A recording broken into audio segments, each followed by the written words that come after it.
Yan, katatapos-tapos ko lang ng aking gawain dito sa loob ng bahay ni Nanay Linda. Yan, ako naman ay magluluto ng tanghalian. Request ng apo ko ay beef stick. Yan, at magluluto ako ng beef stick ngayon tanghalian. Ayan naman ang aming iuulam. Magkakarni naman muna. Kasi puro isda, puro gulay araw-araw. Minsan naman magtikim naman tayo ng karne, wag lang marami. Yan.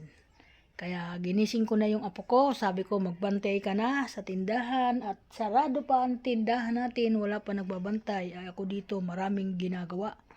Naglinis ng bahay na naman. At doon sa taas sa aking mga alaga, nagpakain at naglinis. Yan, yan si Nanay Linda. Araw-araw ganyan, kita mo. Pagkatapos ko maglinis mga guys, ako naman ay naligo na. O diba, shortcut. Unang-unang ginawa ko, nagwalis ako sa amin mga kalsada dito. Dahil wala naman nagwawalis dyan, kundi ako lamang. At hindi yan malilinis hanggat hindi ko malilinis. Ganun po dito.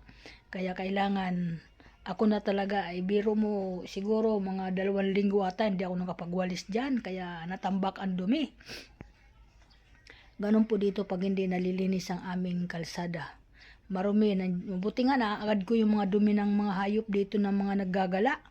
Ang mga pusa, mga nagsisira ng mga basura kasi kanina dumana yung truck ng basura. Lahat ng basura dito sa bahay itinapon ko na.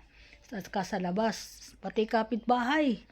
Nilinis ko na ang kanilang mga basura sa mga gilid ng bahay nila. Yun po aking ginagawa. Kasi parang pag nakakakita ko ng dumi ba sa tabi ng lalo na pag nilalakaran ko ang isang kalsada na marumi, may tae, nililinis ko na po. Kahit hindi aking bahay yan, nililinis ko na po yan. Kasi nandiyan na rin naman ako naglilinis, isama ko na. Ayan, ganun po ang aking gawain dito sa aking lugar. Tapos naitapon ko na lahat ng mga basura kaya mabango na ang amin lugar dito, wala nang nangangamoy. Hindi kagaya kahapon, may naaamoy ako nakakaiba. Nasa tindahan ko pa naman na aamoy ko. Ay minsan doon tinatapon yung mga wala pa yung truck, inilalagay na nila sa labas. Kaya sabi ko, wag na muna kayo maglalagay hanggat wala pa ang truck. Kasi kinakalat ng mga aso at mga pusa. Ayan po. Kaya kanina, tinambak ang mga basura nila. Napakadami. Awa naman ng Diyos. Maya-maya dumating na ang truck. Isinakay na nila. O, diba? Kati tabi ng bahay ng kapitbahay ko, nilinis ko. Inisprehan ko ng tubig para mawala yung mga amoy ng mga ng pusa, yung mga tae. Ang baho kasi ng tae ng pusa. Grabe, pag naamoy ko, hilong-hilo ako. Kaya yung mga kapitbahay ang tinataihan kasi doon naman yung wala minsan nung nakatingin, laging wala. Kaya doon sila dumudumi. Kaya ang ginagawa ko naman, pag may nakikita ko, ako'y nililinis ko na kahit hindi ko bahay. Ganun po si Nanay Linda. Kaya welcome to my vlog. Good morning everyone sa lahat ng mga follower at mga idol, mga bossing dyan sa social media natin. Ayan, maraming salamat. Ako'y nagpapasalamat. Ingat po tayo lahat. Lahat po ng mga bossing at idol, mga kaibigan natin dyan at mga kumari, mag-ingat lagi tayo. Lagi tayo mag-ingat at lalo-lalo na sa aking mga anak na lagi kong araw-araw sinasabi na parati silang mag-iingat sa kanilang paghanap buhay, hindi parati kayo nagmamadali. Di naman makukuha sa madalian yan, kailangan relax lang kayo. Yan si mama nyo nangangaral na naman nang wala naman kayo sa harap ko. Kahit wala kayo sa harap ko, ay kung mapapanood nyo itong vlog ko, ay para na rin kayo nasa harap ko pag ako nagano. Kasi pag nakikita ko yung aking mga video, nandoon naman kayo nagla-like, kaya 'di ba napapanood nyo yan. O 'di ba, hindi na kailangan magharap-harapan tayo. O 'di ba, kailangan ganun talaga ang sistema natin, magkalayo-layo tayo. Kaya tiis lang tayo mga anak ko, kasi naghahanap buhay naman kayo 'di ba? Pag hindi kayo siyempre wala naman kayong gagastusin sa pangangailangan, lalo na sa mga magulang niyo na sinisiportahan nyo.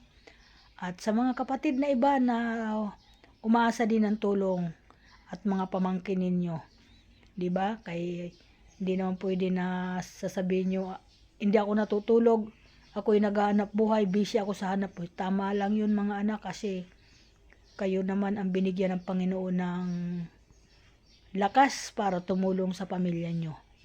Sana God bless sa inyo, at lagi ko naman kayo ipinapanalangin araw-araw na sana palakasin yung pangangatawan ninyo. Huwag kayo bigyan ng mga karamdaman.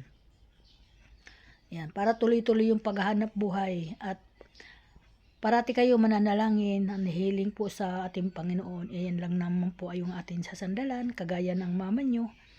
Parati ganun. Alam mo, nung araw mga guys, hindi po ako mahilig sa ganyan, yung manalangin. Yung nasubukan ko na po yung aking pananalangin, nga naniniwala naman ako doon sa panalangin ko dahil sa tulong ng Panginoon.